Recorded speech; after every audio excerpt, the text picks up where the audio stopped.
Hello दोस्तों, नमस्कार। स्वागत है आपका आपके अपने महावीर एकेडमी यूट्यूब चैनल में। तो यहाँ पर क्लास 10 का चैप्टर नंबर 4 क्वाड्रेटिक इक्वेशन या द्विघात समीकरण की प्रश्नावली 4.3 एक्सरसाइज 4.3 के क्वेश्चन सॉल्व कर रहे हैं हम। और इंपॉर्टेंट क्वेश्चन हैं ये परीक्षा की दृष्टि से, है ना। इनमें से मतलब इस टाइप का एक क्वेश्चन आता ही आता है ना। तो ये सवाल हम देखते हैं, है ना। और बहुत सिंपल क्वेश्चन होते हैं ये, है ना। तो ये आप ध्यान से समझ लीजिए और इसका रिवीजन भी कर लीजिएगा। तो ये क्वेश्चंस क्या है, आप एग्ज़ाम में कभी चूकोगे नहीं, है ना, भूलोगे नहीं। देखिए सॉल्यूशन क्या है इसका। पहला क्या है, 2x² plus kx plus 3 = 0। k का मान निकालना है हमको। इसमें क्या करना है, k का मान क्या दिया है, निम्न प्रत्येक द्विघात समीकरण में k का मान ज्ञात कीजिए। k का मान ऐसा मान ज्ञात कीजिए कि उसके दो मूल बराबर हों, है ना। इसके दो मूल बराबर हों।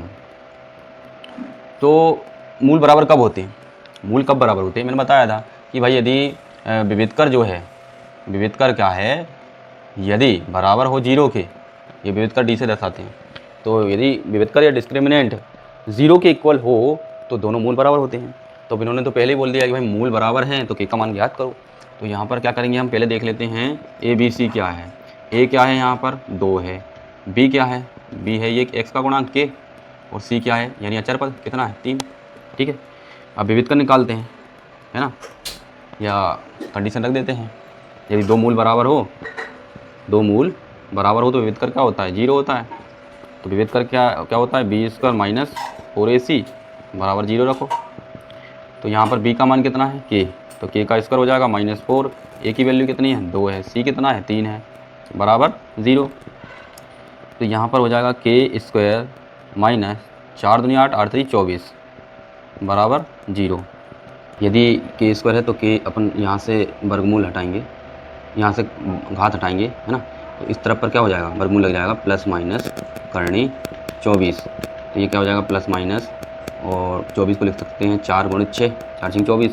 तो ये हो जाएगा प्लस माइनस, जो 2 4 है उसका, तो 4 का वर्गमूल कितना होता है, 2, तो 2 तो बाहर आ गया और करनी 6 अंदर बच जाएगा। तो ये k के मान हो जाएंगे, किसके, k के। ठीक है, ये इसका आंसर हो जाएगा। अब नेक्स्ट क्वेश्चन देखते हैं, इसका सेकंड पार्ट क्या है। सेकंड पार्ट है kx - 2 + 6 = 0। ठीक है, इसमें भी k का मान ज्ञात करना है। तो यहाँ पर a बराबर क्या है, a बराबर, अच्छा अभी इसको अपन को पहले इसको द्विघात समीकरण के मानक रूप में बदलना पड़ेगा। तो इसको क्या लिख सकते हैं, हम गुणा कर देते हैं। k x का x में गुणा होगा kx² माइनस, ये क्या हो जाएगा, -2, 2 में होगा तो 2kx और प्लस 6 बराबर 0। ठीक है ना। तो ये देखो स्टैंडर्ड फॉर्म में आ गया। स्टैंडर्ड फॉर्म क्या होता है, ax² plus bx plus c बराबर 0। ये मानक रूप में आ गया, है ना। तो अब यहाँ पर देखते हैं हम, a क्या है, a है k और b क्या है, -2k। ये पूरा लेना पड़ेगा आपको, है ना, x का गुणांक वही होता है b। और c कितना है भाई, c है 6। तो हमको क्या करना है, तब जो है विविधकर का मान निकालना है। विविधकर क्या होगा, 0। विविधकर 0 के बराबर रखना है क्योंकि दोनों मूल बराबर बोला है ना। तो b² माइनस 4ac बराबर 0।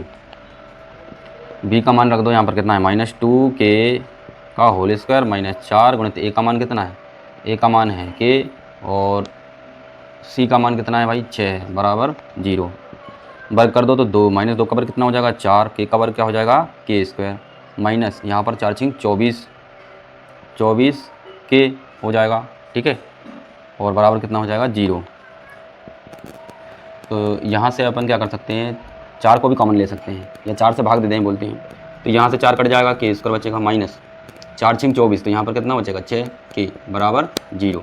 4 को कॉमन निकाल दिया, कॉमन निकाल के उस तरफ भेजेंगे तो 0 में गुणा हो जाएगा, ऐसा बोल दो। या 4 से भाग दे दो दोनों पक्षों में। तो यहाँ से 4 से भाग देंगे तो 4 एकम 4, ये कट जाएगा पूरा k²। यहाँ 4 से देंगे, 4 × 6 = 24, है ना, 6k बचेगा। और उस तरफ तो भाग दोगे 0 में, कोई फर्क नहीं पड़ना है, 0 ही मिलेगा। तो यहाँ पर देखो k² माइनस 6k, अपन क्या यहाँ से एक k कॉमन निकाल सकते हैं, यहाँ से हम एक k कॉमन निकाल लेंगे। तो अंदर बचेगा k माइनस का यहाँ पर क्या बचेगा, 6 बराबर 0। तो देखो अपने को 2 मिली वैल्यू, या तो k बराबर 0 या k - 6 बराबर 0, है ना। k बराबर 0 मिला या इधर क्या मिलेगा, के बराबर माइनस उधर उधर ले जाएंगे तो ये प्लस का हो जाएगा, के बराबर 6 मिलेगा। लेकिन बेटा यहाँ पर ये जो वैल्यू है ना के बराबर 0, ये वैल्यू पॉसिबल नहीं है। क्यों नहीं है? क्योंकि इसमें ये द्विघात समीकरण का मानक रूप है, तो इसमें आपको पता होना चाहिए ए कभी भी 0 नहीं होता है, नहीं तो ये द्विघात समीकरण नहीं बचेगा।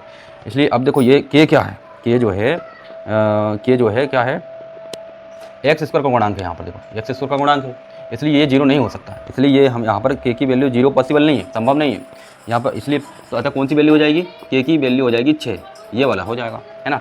हम लिखेंगे अतः ये लिख लो, अतः के बराबर 6, के बराबर 6 हो जाएगा, ये अपना आंसर हो जाएगा इसका।